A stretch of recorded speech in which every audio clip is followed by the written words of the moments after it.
अगर आप कहानी का पहला भाग देखना चाहते हैं तो उसका लिंक मैं आपको डिस्क्रिप्शन बॉक्स में दे दूंगी और साथ में कमेंट बॉक्स में पिन भी कर दूंगी, तो आप वहां से भी जाकर देख सकते हैं।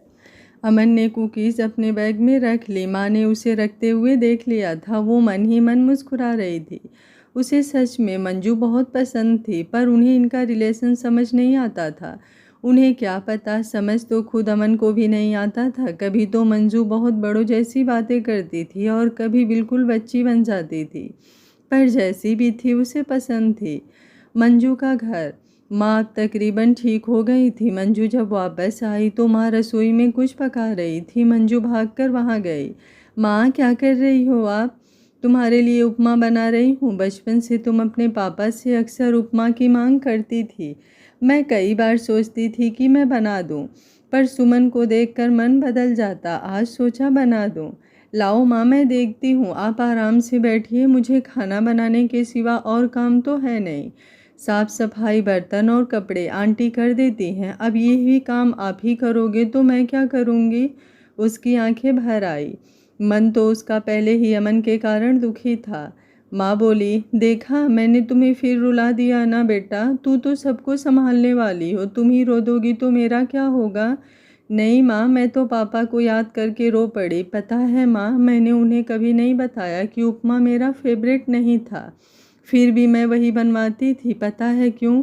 क्योंकि रोटी सब्ज़ी बनाने में टाइम बहुत लगता था। मुझे फील होता था कि पापा थक कर आते हैं, वो इतना काम कैसे करेंगे। तो मैं कह देती थी कि आप उपमा बना लीजिए। कहकर वो रोने लगी। माँ ने उसे गले से लगा लिया। खाना खाने के बाद माँ ऐप पर कहानी पढ़ने लगी और मंजू अपना काम करने लगी। करीबन 3 घंटे बाद अमन का फ़ोन आया। मंजू फ़ोन लेकर आंगन में आ गई। उसने फ़ोन उठाया। हाँ जी, आप पहुंच गए? हाँ, आधा घंटा हो गया है, सामान वगैरह सेट करके सबसे पहले तुम्हें फ़ोन किया।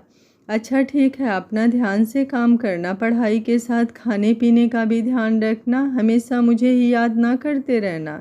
ठीक है। मंजू ने वही सब कह दिया जो अमन उससे अक्सर कहता था। मंजू की बातें सुनकर अमन मुस्कुरा दिया और बोला, तुम्हें याद नहीं करूँगा तो किसे करूँगा? मैं बाकी की बातें मान लूँगा, पर याद ना करना मेरे बस में नहीं है। तुम वक्त बेवक्त याद आ ही जाती हो, या यूँ कहूँ कि मैं तुम्हारे जाने के बाद से तुम्हारे आने तक तुम्हारे साथ बिताए पल याद करता रहता हूँ। तुम मुझे याद नहीं करती क्या? अमन ने अपने दिल की बात कह दी थी। मंजू ने शर्मा कर कहा, नहीं, मैं आपको याद नहीं करती। मैं तो जब काम करती हूँ तो काम ही करती हूँ, आप जैसी बेली थोड़े ही हूँ। अच्छा जी, चलो, किस्मत है अपनी अपनी, हम ही इस लायक नहीं कि कोई हमें याद करे। ऐसा क्यों कह रहे हैं आप? मेरा मतलब वो नहीं था। अब मैं ये कैसे कहूँ कि मैं आपको याद करती हूँ? मंजू शर्म से लाल हुए जा रही थी। कह नहीं सकती, मतलब याद करती हो। चलो, इतना ही बहुत है। अच्छा, मैं रखता हूँ, तुम अपना ध्यान रखना, जल्दी आना, अमन बोला। बाय। मंजू उससे बात करके खिल सी गई। वो आकर चुपचाप अपना काम करने लग गया। अमन का पीजी। अमन फ़ोन रखकर खड़ा अपने आप में ही मुस्कुरा रहा था। वीर ने उसे देखा और आकर उसे छेड़ते हुए गाना गाने लगा। तुझे ना देखूं तो चैन मुझे आता नहीं है, एक तेरे सिवा कोई और मुझे भाता नहीं है, कहीं तुझे प्यार हुआ तो नहीं? अमन उसे देखकर बोला, तेरी आवाज़ अच्छी नहीं लगी मुझे, तो अब बस एक ही आवाज़ पसंद है, सुनाऊं? अमन ने मंजू वाला वीडियो ऑन करके दिखाया। वीर देखकर बोला, वाह, तो ये है अपनी, नहीं मेरी भाभी, सच में प्यारी है और गाती भी अच्छा है। बहुत अच्छी लगी भाई, सच्ची, जैसे आप कह रहे थे कि ये औरों जैसी नहीं है। अमन उसकी बातें सुनकर खुश हो गया और खुद पर ही गर्व करने लगा कि उसकी चॉइस इतनी अच्छी है। कुछ दिन बाद मंजू का रिजल्ट भी आ गया। अमन ने उसे फ़ोन किया, मंजू बधाई हो, तुमने फिर टॉप किया है। एक और बधाई कि तुम पात्र हो, कबीर क्लास में 6 आया है। मौसी का फ़ोन आया था, बहुत खुश थी वो। और आप खुश हैं? यार, कमाल करती हो तुम भी। मुझे खुशी नहीं होगी क्या? मैं तुम्हें यहाँ लाया, तुम्हें पढ़ाया, मुझे तो ज़्यादा खुशी है उस पर। तुम मेरा पहला प्यार हो, मेरी गर्लफ्रेंड हो, मेरी जान हो। अगर मेरे पास होती तो तुम्हें अपनी खुशी दिखाता, तब तुम मानती, अमन ने शरारती लहजे में कहा। मंजू अमन की बात सुनकर शर्मा गई। कुछ देर चुप रहकर बोली, ठीक है, स्कूल कब खुलने हैं? अब बड़ी जल्दी मान गई कि मैं खुश हूँ। तुम्हारे स्कूल 15 दिन में खुलने वाले हैं, इस दौरान एडमिशन भी करवाना पड़ेगा, तो जल्दी आ जाना। ओके, माँ से बात करके फिर बताऊँगी कब आना है। आंटी की तबीयत अब कैसी है? अब बिल्कुल ठीक है, 2 दिन बाद जॉब पर भी जाएंगी। उनके जॉब के 1-2 दिन देख लूँ, अगर ठीक रहे तो तीसरे दिन आ जाऊँगी।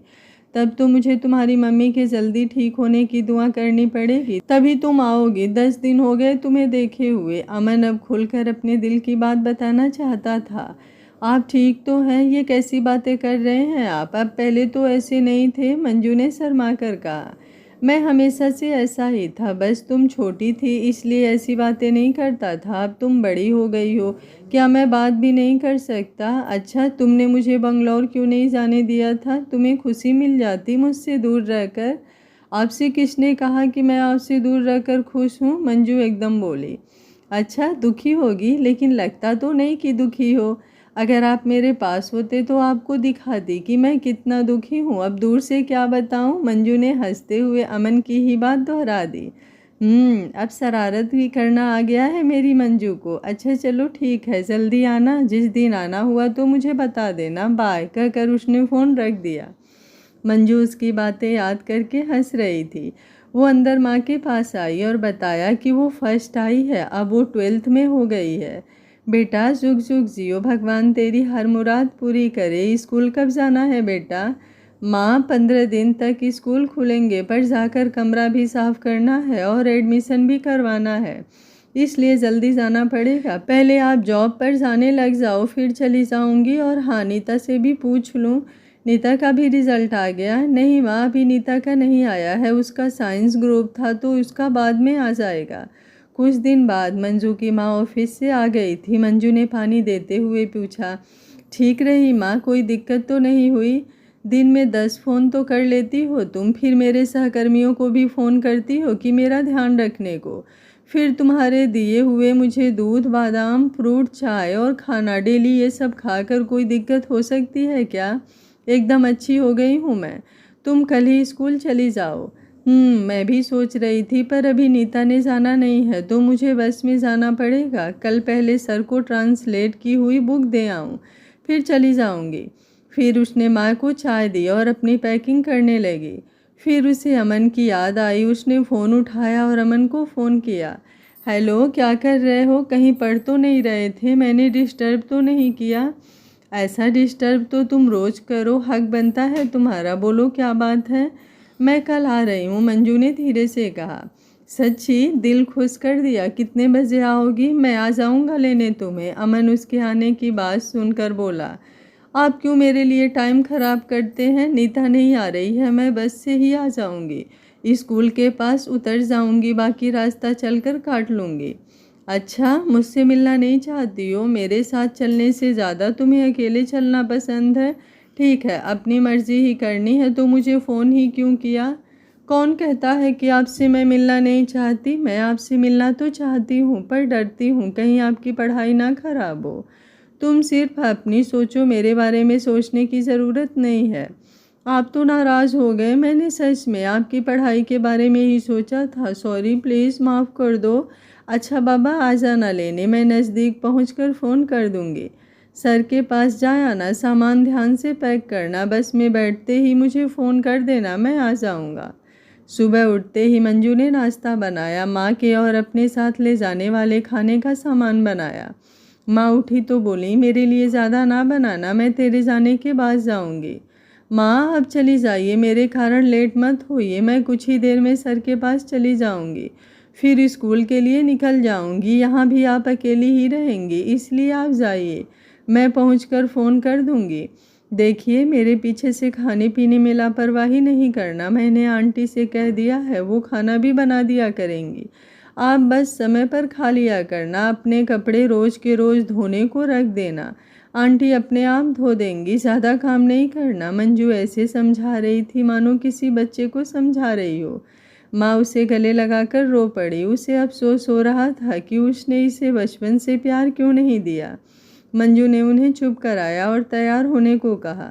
माँ के ऑफिस जाने के बाद मंजू तैयार होकर ट्रांसलेट की हुई बुक्स लेकर सर के घर गई।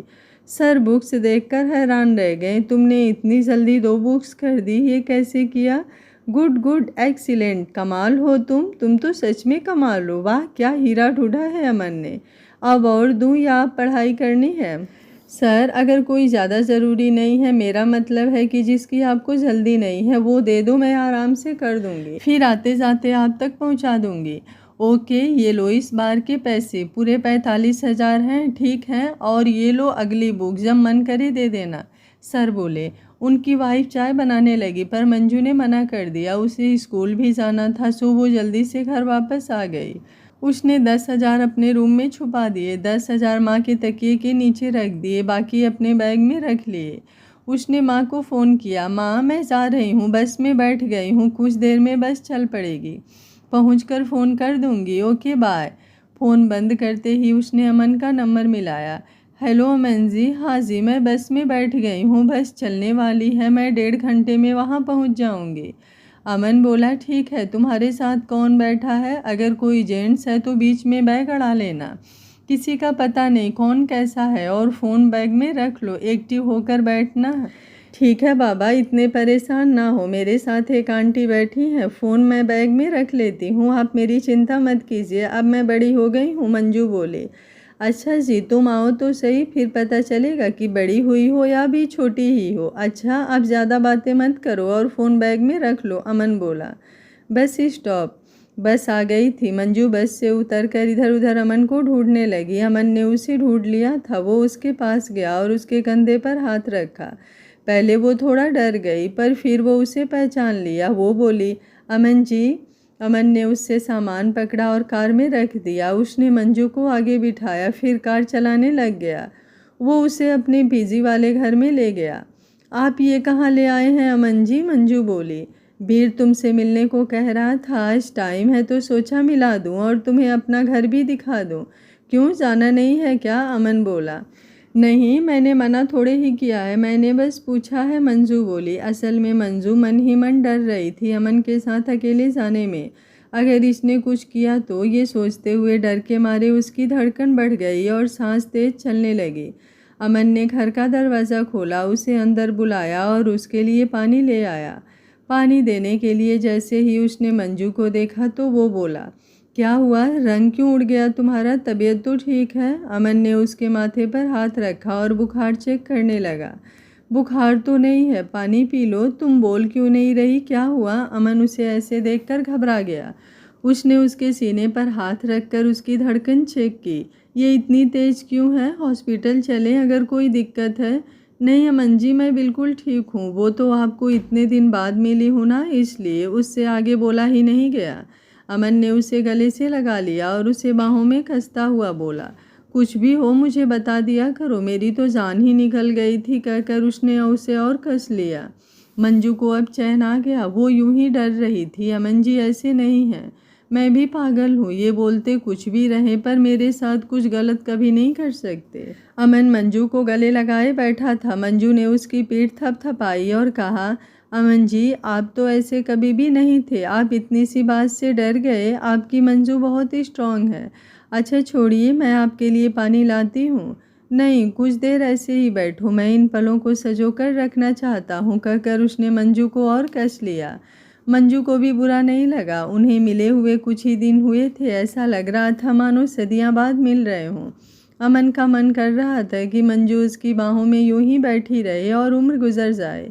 उसने मंजू को कसकर पकड़ा था। मंजू भी अमन की बेचैनी महसूस कर रही थी। कुछ देर ऐसे ही बैठने के बाद अमन ने उसे छोड़ा और बोला, मंजू बहुत सी बातें दिल में आती है, पर तुम अभी छोटी हो, यही सोचकर मैं कहता नहीं हूँ। तुम शायद समझती होगी, सिंपल लफ्ज़ों में मैं तुमसे बहुत प्यार करता हूँ, तुमसे शादी करना चाहता हूँ, तुम्हें हर खुशी देना चाहता हूँ, तुम्हारे सारे दुख दूर करना चाहता हूँ, कहकर उसने मंजू के माथे पर किस की और बोला, तुम्हें मुझसे डरने की ज़रूरत नहीं है मंजू, मैं कभी तुम्हें दुख नहीं दूंगा।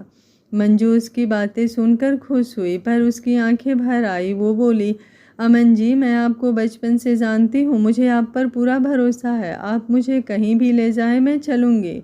मुझे आपसे बिल्कुल डर नहीं लगता, पर आपकी नाराज़गी से लगता है। पर मैं जानती हूँ अगर मैं कुछ गलत करूँगी तो आप वो गलती को सुधार देंगे, जैसे मुझे इंग्लिश पढ़ाते वक्त करते थे। मंजू की बात सुनकर अमन ने उसके बालों पर प्यार से हाथ फेरा। उसे ऐसा करना अच्छा लगता था। मंजू के बाल उसे बहुत प्यारे लगते थे। सिर्फ बाल ही नहीं, मंजू की हर अदा, हर बात उसे अच्छी लगती थी। आपका दोस्त कहाँ है, घर पर नहीं है क्या? मंजू को याद आया तो उसने पूछा। मैं फ़ोन करके उसे बुलाता हूँ, तुम किचन से कुछ खा लो। उसने फ़ोन करके बीर को बुला लिया। मंजू किचन में गई। कमरों की तरह ही किचन भी साफ सुथरी थी। उसने देखा कि खाना बना पड़ा है। वो खाना डालने लगी तो अमन वहाँ आ गया। वो बोला, पता है सुबह से तुम्हारे लिए खाना बनाने में लगा हूँ, देखो जो पसंद है वो ले लो। ये सब आपने बनाया? आपको आता है खाना बनाना? मंजू बहुत हैरान हुई। जब तुम बीमार हुई थी तब खिचड़ी बनाना सीखी थी, धीरे धीरे ये सब भी सीख लिया। सोचा कि तुम्हें बनाकर खिलाऊंगा। आज मौका मिला है, ये पुलाव भी खाकर देखो। अमन खुश था कि मंजू खाना देखकर खुश हुई। उसकी मेहनत रंग लाई। अमन जी, आपको ये सब करने की ज़रूरत नहीं थी। आपने मेरे लिए पहले ही बहुत कुछ किया है। खाना मैं खुद आकर बना लेती। लड़के खाना बनाए अजीब लगता है। मंजू, तुम क्या बात करती हो? ये बातें उस ज़माने की है जब आदमी कमाई करके लाता था और औरत घर के काम करती थी। अब जब औरतें भी कमाई करके घर खर्च में हिस्सा देती हैं तो आदमी को भी उसके घर के कामों में हाथ बटाना चाहिए। अब कल जब हमारी शादी हो गई, तुम्हें जॉब से वापस आकर सारा काम खुद नहीं करना पड़ेगा। मैं तुम्हारी हर काम में मदद करूँगा। अमन ने उसके कंधे पर हाथ रख कर कहा। मंजू खाना खा रही थी कि उसे कुछ याद आया। उसने अपना बैग खोला, उसमें से 20,000 निकाल कर उसे देते हुए बोली, अमन जी, ये 20,000 है, मेरे काम के हैं। मुझे 45,000 मिले थे। 10,000 मैं घर में छुपा कर रखाई और 10,000 मैंने माँ को दिए हैं। 5,000 मैंने अपनी बुक्स वगैरह के लिए रख लिए। ये आपको दे रही हूँ। अब आपकी 19,000 ही रह गया है, वो भी जल्द ही दे दूँगी। मंजू, बस यही बात मुझे तुम्हारी गलत लगती है। मैंने तुम्हें कहा था कि मुझे पैसों की जल्दी नहीं है, तुम फिर भी नहीं मानती। इससे ऐसा लगता है कि तुम मुझे गैर समझती हो। अमन दुखी मन से बोला, नहीं अमन जी, ये मैं नहीं रख सकती। मैं नहीं चाहती कि कल को कोई मुझे ये कहे कि मैंने आपका फ़ायदा उठाया है। मंजू बोली। अमन हंसने लगा और बोला, तुम्हें फ़ायदा उठाने का मतलब भी पता है? आपका भी पता नहीं, कभी नाराज़ हो जाते हो, कभी हंसने लगते हो। आपका फ़ायदा उठाने का मतलब ये है कि आपसे दोस्ती के बदले मैंने पैसे लिए। मंजू बोली। अच्छा ठीक है, ये हो गए। आज के बाद और कोई हिसाब किताब नहीं, ओके? लेकिन वो 19,000 रहते हैं अभी। मंजू बोली। कहा ना हो गए तो हो गए, बात खत्म। अब ये बात नहीं होगी वरना दोस्ती खत्म। अब तुम ही सोच लो तुम्हारे लिए क्या मायने रखता है। अब बातें करना छोड़ो, खाना खाओ। अमन बोला। तभी डोरबेल बजी। अमन खोलने गया। बीर आया था। अमन ने बीर को मंजू से और मंजू को बीर से मिलवाया। दोनों ने एक दूसरे को हेलो कहा। बीर भी अपने लिए खाना ले आया। वो बोला, अमन तो बस सारा दिन तुम्हारी ही बातें करता रहता है। अब तो मुझे तुम्हारी पसंद नापसंद का भी पता चल गया है। बीर की बात सुनकर मंजू शर्मा गई। वो कुछ रुक कर बोली, अमन जी, मुझे पता नहीं था कि आप मेरी बात करते होंगे। मैं इतनी भी कुछ खास नहीं। तुम कितनी खास हो ये सिर्फ अमन ही जानता है, जैसे असली हीरे की परख सिर्फ जौहरी को होती है। बीर बोला। भैया, आप तो मुझे शर्मिंदा कर रहे हैं। मंजू सर झुकाकर बोली। बीर, कोई और बात कर। अच्छा, वो कार की डिग्गी में कुछ पड़ा है, जा लेकर आ। अमन ने उसे इशारा करके पूछा। बीर भागकर बाहर गया और एक बड़ा सा लिफाफा ले आया। उसने वो जाकर अंदर रख दिया। मंजू खाना खाने में मस्त थी। अमन जी, आप हर काम में परफेक्ट हो। खाना भी कितना अच्छा बना लेते हो, सच में बहुत स्वाद है खाने में। ऐसा नहीं कहते जैसे तुम बोली, बल्कि ये कहते हैं कि खाना बहुत स्वादिष्ट है, दिल कर रहा है बनाने वाले के हाथ चूम लो। बीर ने हंसते हुए अमन का हाथ चूम कर कहा। अमन ने अपना हाथ उससे खींचकर जहां उसने किस किया था उसे साफ किया और बोला, तू फिर शुरू हो गया। तुझे बताया ना कि वो असहज फील कर रही है। कुछ देर इधर उधर की बातें करने के बाद मंजू चलने के लिए तैयार हो गई। अमन ने अंदर से वो बड़ा सा लिफाफा ला कर दिया। उसने वो लिफाफा मंजू को दिया। मंजू, तुम्हारे लिए फर्स्ट आने की खुशी में। मंजू ने वो खोल कर देखा। उसमें बहुत ही प्यारा टेडी बियर था। मंजू खुश हो गई। उसने उसे गले लगाते हुए कहा, अमन जी, मेरी बचपन से ख्वाहिश थी कि मेरे पास ऐसा टेडी बियर हो। आपने आज मेरा सपना पूरा कर दिया। बस इसी तरह खुश रहा करो। उसके बाद दोनों कार में बैठे और अमन उसे स्कूल ले आया। वो बोला, मैं चलूँ तुम्हारे साथ? नहीं, आप रहने दो। सब पूछेंगे तो मैं क्या जवाब दूंगी? मैं अपने आप सब कर लूँगी। पहले भी खुद ही किया था। आप निश्चिंत रहिए। तुम अपना रिश्ता बताने से डरती हो क्या? मैं इतना बुरा हूँ? अमन ने मुंह बनाकर पूछा। अरे नहीं, वो बात नहीं है। आप समझते क्यों नहीं? वो क्या सोचेंगे कि इतनी छोटी है, अभी से बॉयफ्रेंड बना लिया। आपको पता नहीं है लड़की के बारे में कैसी कैसी बातें करती हैं लड़कियां। एक लड़की थी, उसके बारे में कहती हैं कि ये बिगड़ी है, बेशर्म है, अभी से ऐसी है तो बड़ी होकर क्या करेगी। यहाँ तक कि कुछ लोग तो वेश्या तक कह रहे थे। मैं ये सब नहीं सुनना चाहती। मंजू सच में घबरा गई थी। अमन ने उसका हाथ पकड़ा और बोला, ये लोग सच्चे और प्योर प्यार को नहीं समझते। लोगों को बस दूसरे को नीचा दिखाना होता है। मैं तुम्हारे साथ ऐसा होने नहीं दूंगा। तुम बेफिक्र होकर जाओ और ज़रूरत पड़े तो फ़ोन कर देना। ना पड़े तो भी फ़ोन करना। अच्छा, मैं चलता हूँ। ठीक है, आप जाइए। आप बहुत ही अच्छे हैं अमन जी, मंजू ने उसका हाथ चूम कर कहा। ये पहली बार था कि मंजू ने उसे किस किया था। अमन को खुशी थी कि मंजू उस पर भरोसा करने लगी है। उसने भी उसके माथे पर किस किया और बाय कहा। मंजू स्कूल ऑफिस में गई। प्रिंसिपल सर उसे देखते ही खुश हो गए। उन्होंने उसे बैठने को कहा और खुद फ़ोन निकालकर मैसेज लिखने लगे। सर जी, मंजू आई है ऑफिस में। मंजू, बताओ क्या लोगी? सर, मैं तो एडमिशन कराने आई हूँ। एडमिशन के लिए तुम्हें आने की ज़रूरत नहीं थी। हम तुम्हारे घर जाकर करते बेटा, तुम हमारी टॉपर हो। तभी कमरे में एक 40-45 साल के अच्छे सूट बूट वाले अंकल आए। उनके साथ कबीर था। कबीर भागकर मंजू के पास आ गया और बोला, मंजू कैसी हो? फर्स्ट आने के लिए बधाई हो। तुम्हें भी बहुत बहुत बधाई। सुना है 6th रैंक आया है। सुनकर बहुत खुशी हुई। मंजू बोली, क्या? तुम्हें किसने बताया? ये न्यूज़ मैंने तुम्हें खुद देनी थी। कबीर ने बच्चों की तरह मुंह बनाते हुए कहा। अमन जी ने बताया। मैं उनके घर गई तो किसी काम से, तब बताया था। अच्छा, तुम अमन की फैमिली को भी जानती हो? भाई, हमें भी मिलवाओ उससे जिसने तुम्हें 14th से 6th रैंक पर पहुंचाया। वो अंकल बोले, मंजू, ये मेरे पापा है। ये स्पेशली तुमसे मिलने आए हैं। नमस्ते अंकल जी। नमस्ते बेटा। जो कमाल हम 10 सालों में नहीं कर सके, वो तुमने कुछ ही दिनों में कर दिखाया। हमारी तो पुश्तें सुधर गई। इतने अच्छे नंबर हमारे खानदान में किसी ने नहीं लिए थे जितने इसने ले लिए। सब तुम्हारी मेहरबानी है। अंकल जी, आप तो मुझे शर्मिंदा कर रहे हैं। इसकी खुद की मेहनत के कारण ही इसने इतने अच्छे नंबर आए हैं।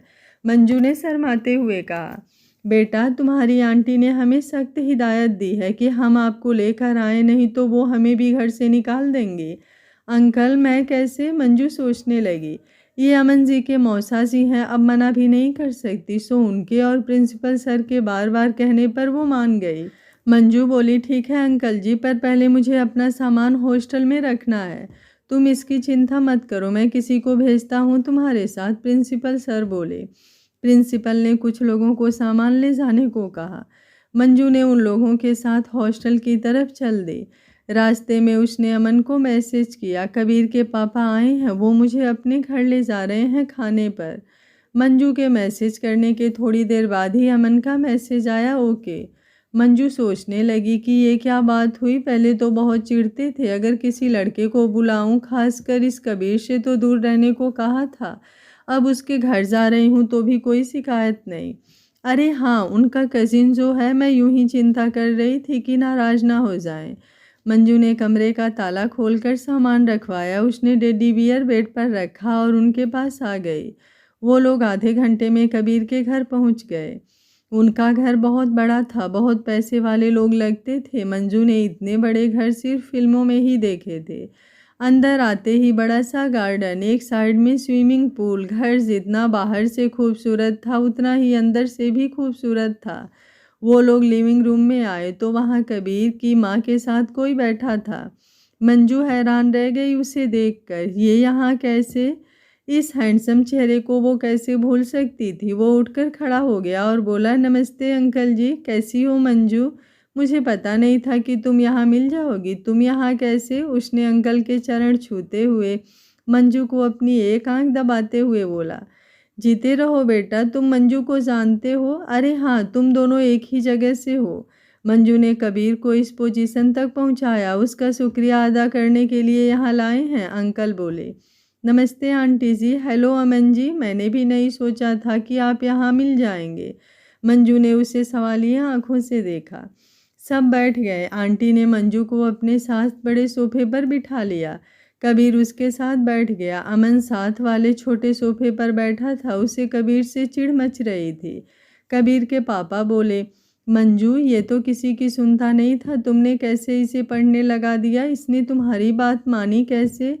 ये कोई बात हुई भला? मैं मंजू की बात क्यों मानूंगा? वो तो जब मैंने सुना कि मेरी डेस्क मेट स्टेट टॉपर है तो मेरा भी मन किया कि मैं भी कुछ पढ़ूं। जब मैं पढ़ने लगा तो मुझे अच्छा लगा, सो मैं पढ़ने लग गया। कबीर बोला, अंकल मंजू तो है ही ऐसी, जिसके साथ होती है उसकी ज़िंदगी सुधार देती है। अमन बोला, हाँ, जैसे खुशबूदार फूल अपना आसपास महका देता है ना अमन? कबीर की मम्मी बोली, जी मौसी जी। अमन ने हंसते हुए कहा। बात वो आंटी से कर रहा था, नज़र उसकी मंजू पर थी। मंजू भी खुद को कबीर से दूर कर रही थी। उसे पता था कि कबीर की ये आदत है, पर उसे डर था कि कहीं अमन नाराज ना हो जाए।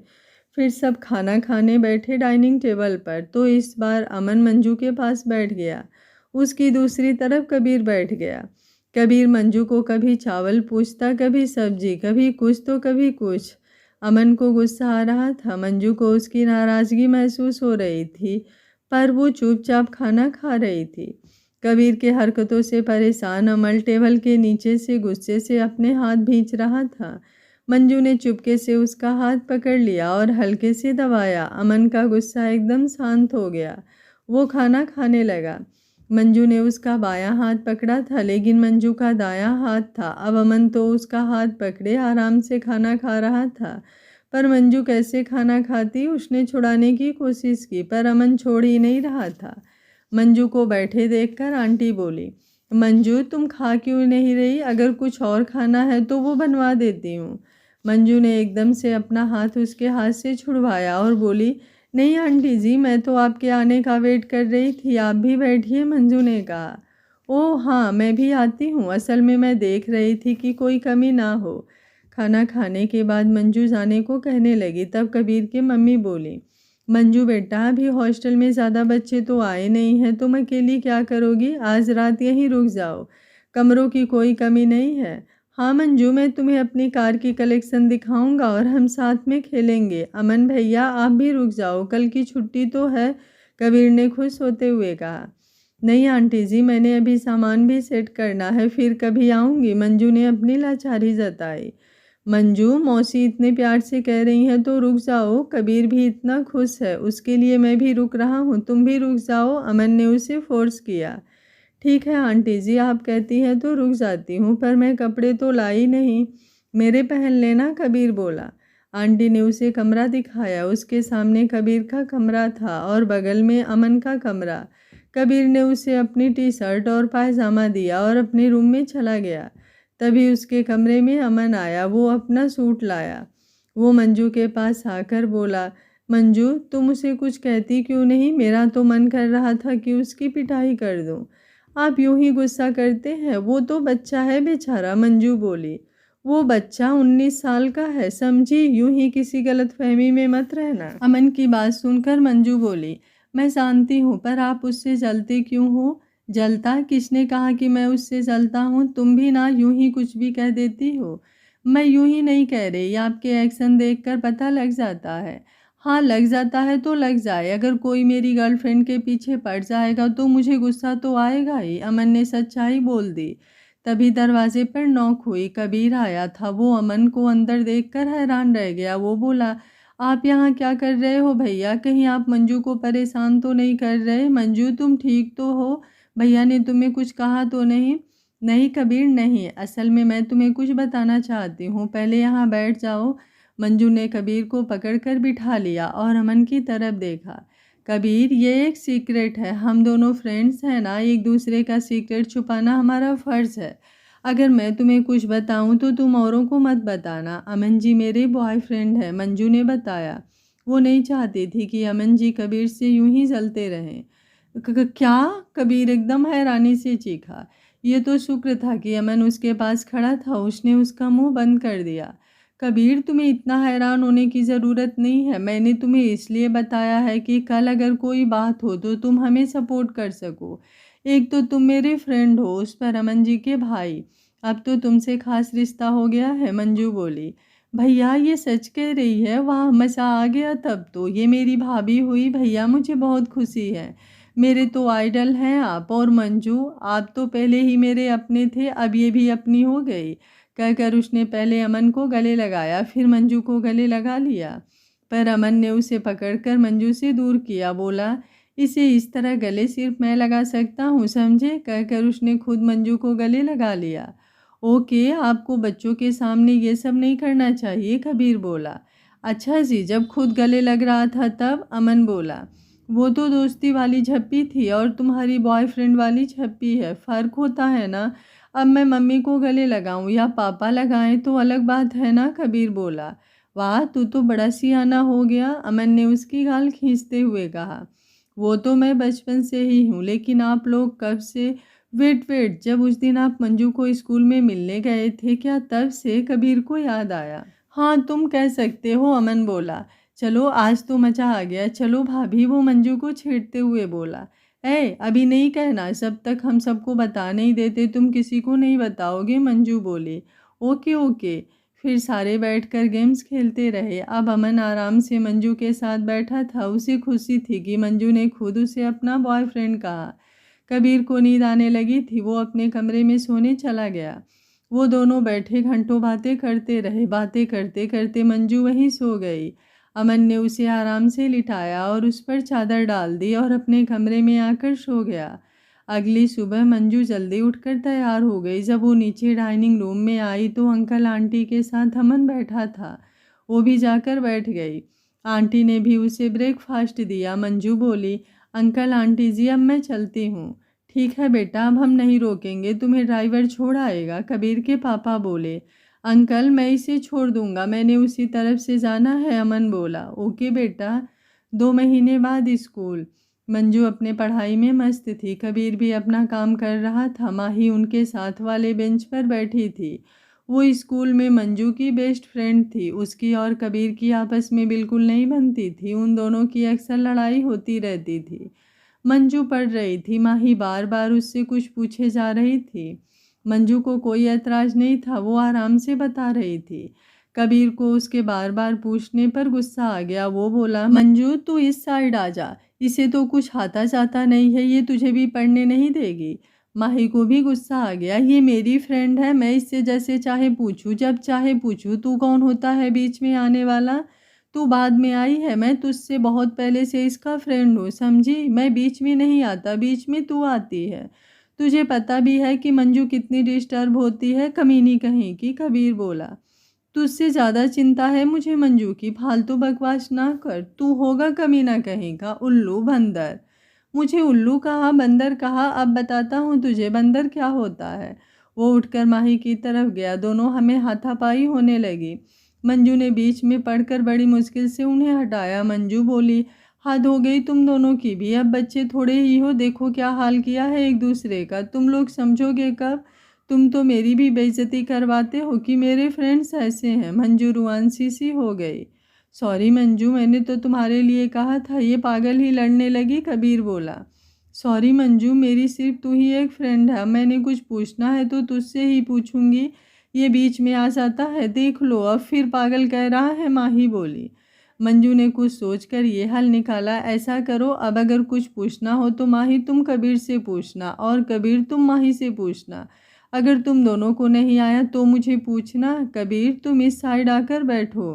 कबीर और माही आश्चर्य से एक दूसरे को देखने लगे, पर वो दोनों मान गए। वो मंजू की बहुत कद्र करते थे। आगे क्या होगा इस कहानी में जानने के लिए कहानी के साथ बने रहिए और कहानी को पढ़ने के साथ साथ लाइक और कमेंट भी कर दिया करिए, थोड़ा मुझे भी हौसला मिल जाए। उम्मीद करती हूँ कहानी आप लोगों को पसंद आ रही होगी। मिलते हैं कहानी के अगले पार्ट में। Thank you for watching.